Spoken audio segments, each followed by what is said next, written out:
дар ноҳияи восед таҷлили рӯзи кинои тоҷик дар бинои кинотеатри ба номи Шоҳин доир гардид. Бахшида ба ин рӯз кормандон ва собиқадорони ин соҳа даъват шуданд. Нуралӣ Шарифов, аълочии кинематографияи СССР, 40 соли ҳаёти худро ба ин соҳа бахшидааст. кино яке аз санъатҳои муҳимтарин мебошад, ки ақл хирати одамро мисол ҳама тарафа ҳамин шӯрнокии одамро хеле зиёд мекунад. барои ҳамин беҳуда ҳамун Владимир Ильич Ленин гуфта буд, ки аз ҳамаи санъатҳо барои мо муҳимтаринаш кино мебошад. имрӯз бошад тамоми мисол соҳаҳои кинои ноҳияи восеб ба кор даромадааст. боз ина моҳо пенсионерро файрод кардам барои маҷлис, ки оянда ҳамин кор пеш мерава. ҳамон давраҳо хело мушкил буд. мо ҳамин ба воситаи ҳамин мошину техника қади як киноро мегирифтем, се точкаи ҳамин мисол ҳамин кинонамоишдида мебурдем, кинонамоиш медодем.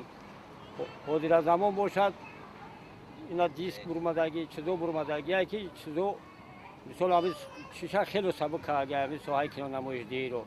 Нуралӣ Шарифов дар нафақа ҳам бошад барои рушди кинои тоҷик саҳми худро гузоштааст. бо муроҷиати корхонаи Фарид Давлатӣ кино ва видео дар ноҳияи восе, ӯ ва дигар дӯстдорони кино дар таъмиру азнавсозии кинотеатри ба номи Шоҳин имсол саҳми арзанда гузоштанд.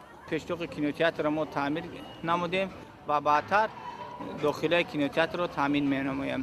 барои рушди нумӯи кинои тоҷик дар деҳот бошад, корхонаи Фарид Давлатии кинои ноҳияи восе низ тасмим дорад, ки кохи кинонамоишдиҳии деҳаи Кадучиро аз нав барқарор намояд.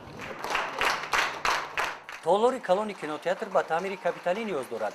бахшида ба рӯзи кинои тоҷик, ҷамъовади идона дар толори хурди кинотеатр доир гардид. дар вохӯрӣ қайд карда шуд, ки бо дастгирии ҳукумати ҷумҳурӣ мушкилотҳои ҷойдошта ҳалли худро меёбанд.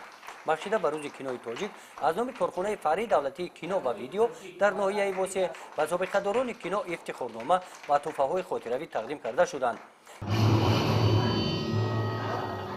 бахшида ба рӯзи кино дар кинотеатри ба номи Шоҳин дарҳои кушод эълон карда шуда, филмҳо ройгон намоиш дода шуданд.